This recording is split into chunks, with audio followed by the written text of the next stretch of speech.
Welcome, dear listener, to this quiet space we have made together tonight. Wherever you are, whether you lie in a warm bed or sit in a favorite chair, I invite you to allow this story to soften the edges of your day. Let your shoulders drop.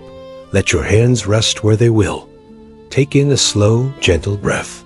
Feel the coolness of the air as it moves into you, the warmth as it leaves. Close your eyes if you like, or let them drift half shut. There is no need to try, no need to be any particular way. Simply be here, breathing and listening. Tonight, I will share with you a story that is older than any voice that has ever told it. A story about the yearning to hold what cannot be held, and the quiet grace of letting go. Picture, if you will, a small temple resting high on a mountainside, where the air is clear and thin, and touched by the chill of approaching autumn. The walls of the temple are built from weathered wood, each plank holding the memory of many seasons passing of rain, tapping gently through long nights of sunlight, warming the beams of quiet prayers whispered into the hush of dawn. Before the temple lies a lake, so still it seems not quite real, as if the surface were a polished mirror laid over hidden depths. Tonight, the full moon hangs overhead, vast and bright, casting a silver path across the water that glows with a softness that draws the eye and quiets the mind. The bamboo groves around the temple rustle in the faintest breeze, a delicate sound like paper sliding across silk. Every so often, the wind brings the scent of pine and cold stone, and a hush settles, as if even the night itself holds its breath. On the worn stones of the courtyard, a young disciple sits alone on a straw mat, his robes wrapped tight against the chill. His posture is straight, but tension weaves through his shoulders and along his spine. His hands rest upon his knees, but his fingers twitch now and again, as though reaching for something they cannot grasp. He has been here many months, learning the discipline of stillness, learning to watch his thoughts instead of fighting them. But tonight, his mind is a restless tide. He feels it thrashing inside him, stirring up silt he thought he had already cleared away. He wonders if he will ever find the peace his master describes, or if he is simply too flawed, too hungry for answers that never come. He lowers his gaze to the lake, to the moon's perfect reflection, and feels a tightening in his chest. How effortlessly the moon shines upon the water, how easily it is mirrored. And here he sits, unable to still his own mind even for the span of a single breath. A flicker of shame rises in him. His throat feels tight. He closes his eyes, hoping the darkness behind them might calm the turmoil. A sound, soft as the brush of a moth's wing, stirs the air. When he opens his eyes again, the old Zen master is there, seated beside him as though he had always been part of the night. The master's robes are patched but clean, smelling faintly of sandalwood and smoke. The lines of his face catch the moonlight in soft relief, a map of many years lived with gentle attention.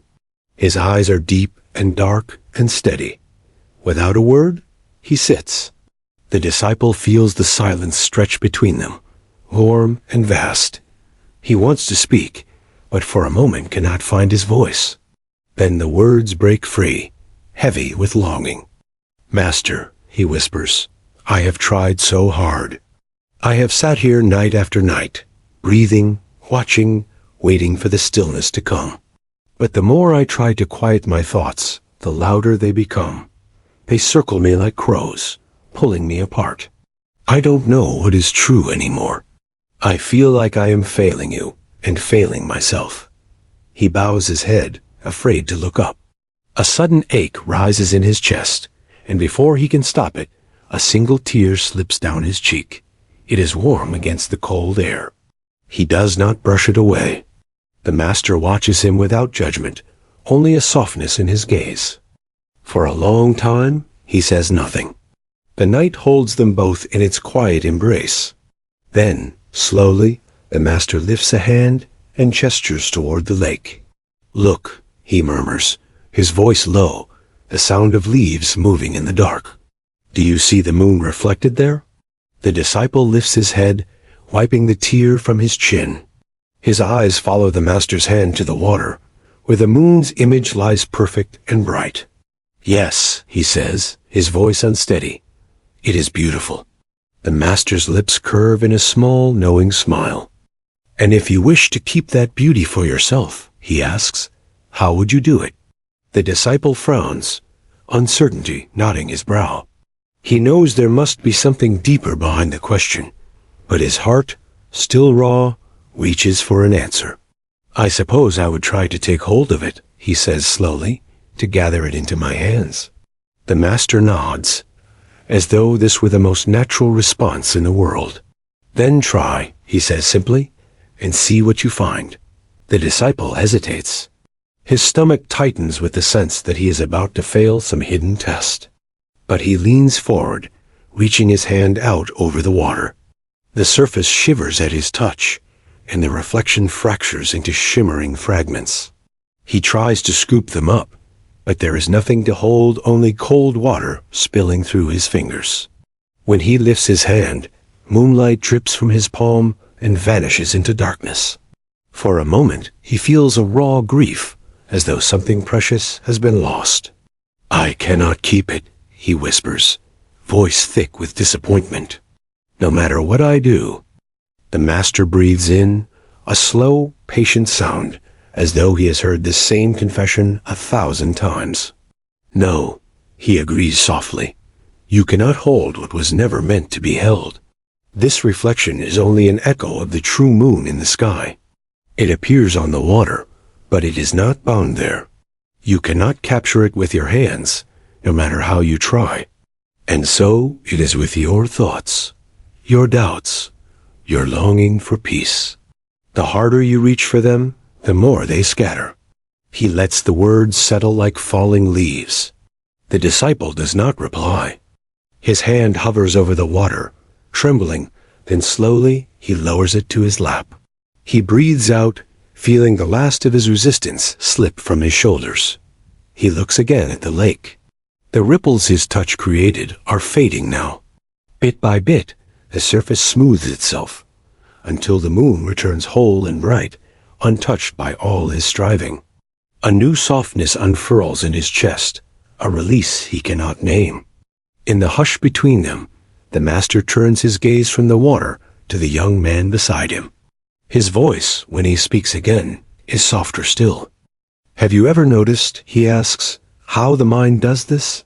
How it believes it must grasp every thought, every feeling, as though the act of holding is the only way to know peace. But true peace does not come from capturing what flickers across the surface. It comes from resting beneath it, from letting the water be as it is. When you stop trying to fix the reflection, you find that nothing was ever broken." The disciple feels something give way inside him. His eyes sting again, but he does not look away. For a moment, all the questions that have haunted him fall silent. There is no triumph in this silence, no sudden enlightenment, only a quiet acceptance. It is enough.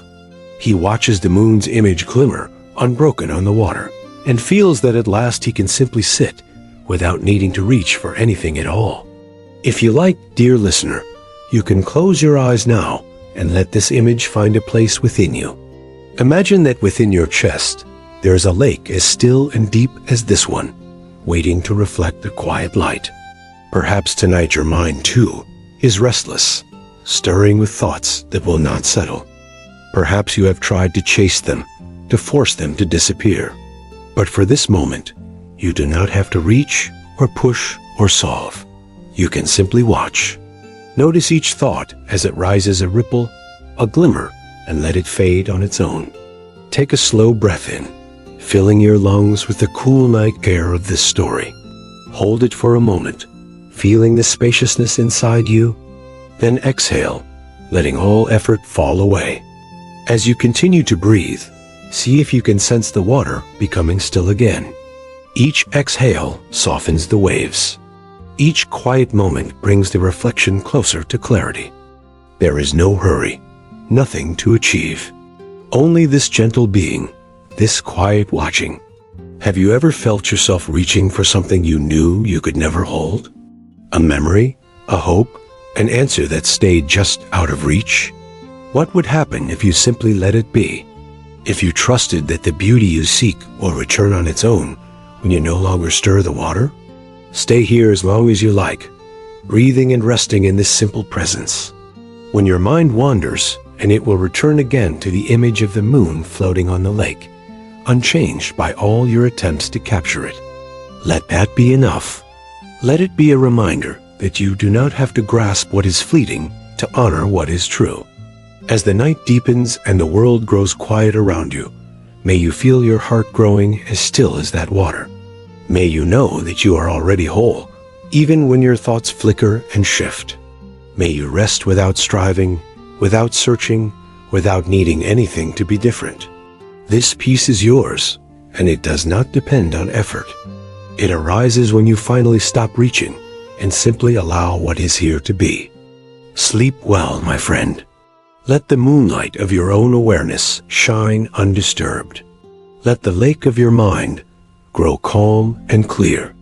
And know that when you wake, the reflection will still be waiting, as gentle and complete as ever. Good night.